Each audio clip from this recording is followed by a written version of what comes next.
पहले सपाई आजम खान की गई विधायकी, फिर भाजपाई विक्रम सैनी की गई विधायकी, अब राहुल गांधी की सांसदी पर मंडराया खतरा। अगर 10 साल पहले राहुल नहीं करते वो हरकत, तो आज नहीं लटकती सांसदी पर तलवार।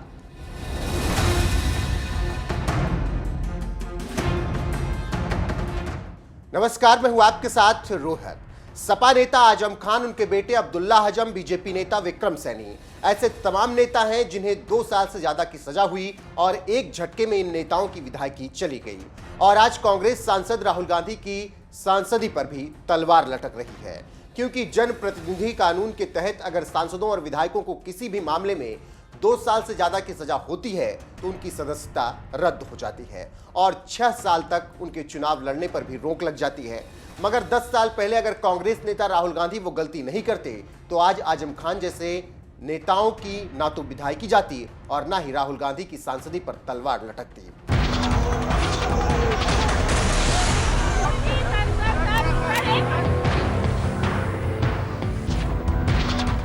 दरअसल साल 2013 में जब देश की सत्ता में मनमोहन सिंह की सरकार थी, तो उसी दौरान सितंबर के महीने में कांग्रेस नीति यूपीए की सरकार ने एक अध्यादेश पारित किया था, जिसका मकसद था 2013 में ही आए सुप्रीम कोर्ट के एक आदेश को निष्क्रिय करना, जिसमें कोर्ट ने कहा था कि दोषी पाए जाने पर सांसदों और विधायकों की सदस्यता रद्द कर दी जाएगी।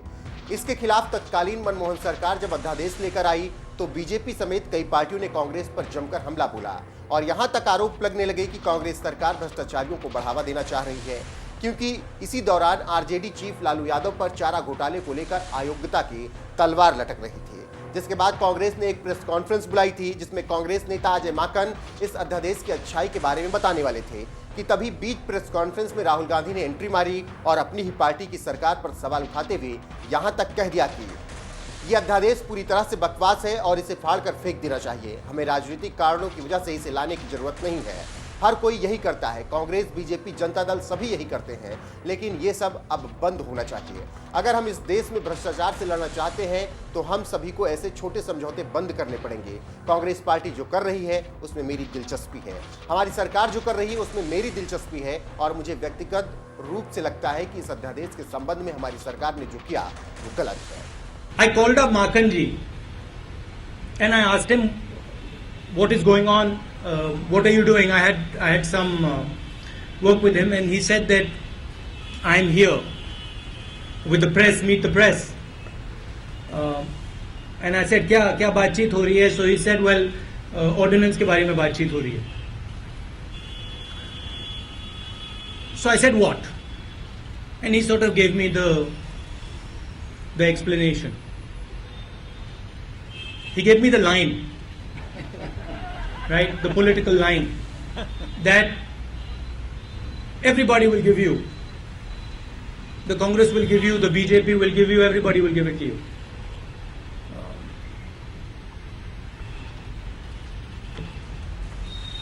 I'll tell you what my opinion on the ordinance is. My opinion on the ordinance is that it's complete nonsense and that it should be torn up and thrown out. That's my opinion, my personal opinion on the ordinance.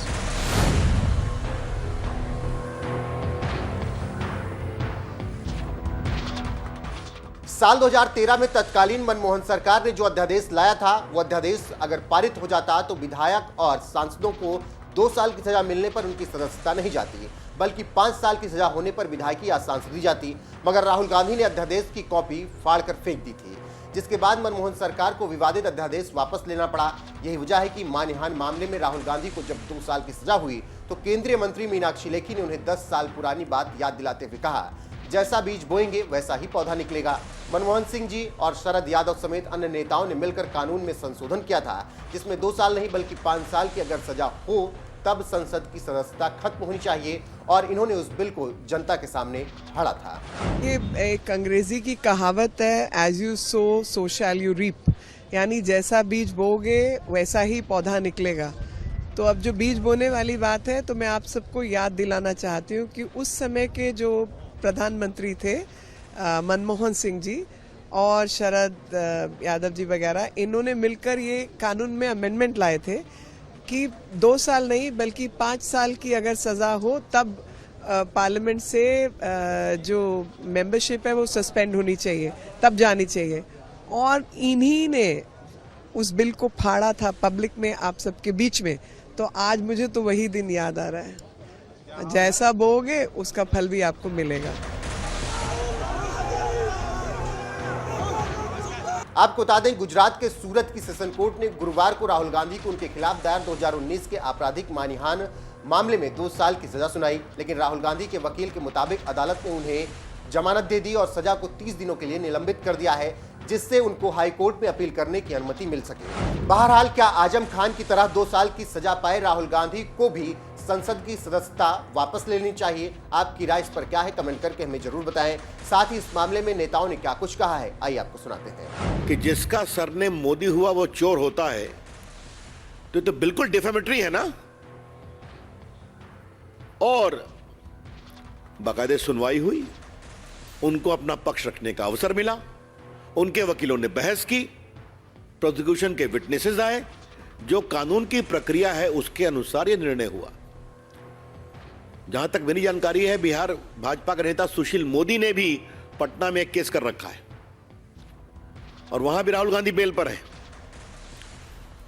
और जल्दी वो सुशील मोदी के side का evidence पूरा हो गया, उन लोग का एविडेंस शुरू होगा इनका। लेकिन आज कुछ बड़े सवाल मुझे करने हैं। मैं देख रहा था कि राहुल गांधी ने कहा कि मैं सत्य और अहिंसा में विश्वास करता हूं। क्या सत्य और अहिंसा में विश्वास करना लोगों को अपमानित करना है? देश को जाति सूचक गाली देना है? जो उन्होंने कहा मैं उसको दोहरा नहीं सकता, आपके सामने है कि कितनी वो भद्दी बात उन्होंने कही।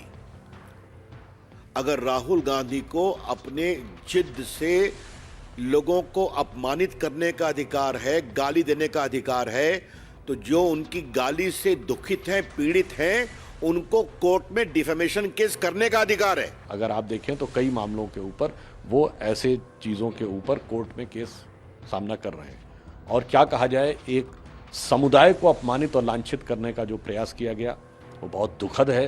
और ये कहीं से भी भारत जोड़ो नहीं, ये भारत तोड़ो का प्रतीक है। पर उससे भी बड़ा अपराध जो राहुल गांधी जी ने किया है, पूरे देश की गरिमा, सार्वभौमिकता और लोकतंत्र को अपमानित करने का प्रयास विदेश की धरती से जो किया है, वो मेरे विचार से अक्षम्य है। हो सकता है यहाँ पर उन्हें माफ़ी मांगकर कुछ राहत मिल जाए, परंतु देश से तो उनको बगैर शर्त माफ़ी मांगनी पड़ेगी। तो एक पंक्ति में मैं ये कहना चाहूँगा कि राहुल गांधी जी राजनीतिक ही नहीं, नैतिक ही नहीं, इस घटना से दिखाई पड़ता है कि न्यायिक यानी लीगली भी